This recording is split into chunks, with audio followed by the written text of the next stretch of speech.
ਜਦ ਦਾ ਦਰਦ ਖਿਆਲ ਨਹੀਂ ਆਇਆ,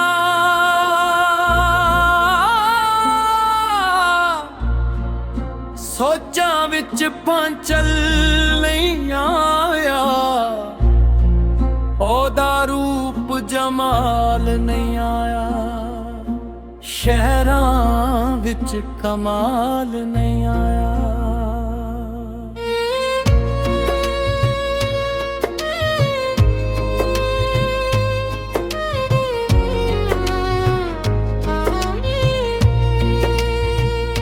ਕਿਵੇਂ ਇਸ਼ਕ ਦੇ ਪਾਲੇ ਥਰਦਾ, ਪਿਆਰ ਦਾ ਪਹਿਲਾ ਸਾਲ ਨਹੀਂ ਆਇਆ,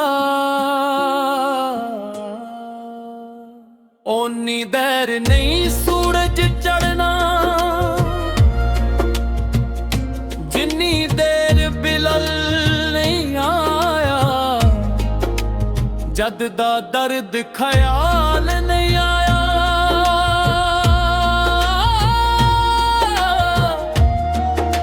ਸੋਚਾਂ ਵਿੱਚ ਪਾਂਚਲ ਨਹੀਂ ਆਇਆ, ਦੋਨੋਂ ਰਲ ਕੇ ਕਾਦਨ ਕੱਢਦੇ, ਇੰਜ ਦਾ ਕੋਈ ਸਵਾਲ ਨਹੀਂ ਆਇਆ। ਇਹ ਵੀ ਮੈਨੂੰ ਦੁੱਖ ਹੈ ਤਾਰਕ, ਉਹਦਾ ਹੱਥ ਰੁਮਾਲ ਨਹੀਂ ਆਇਆ।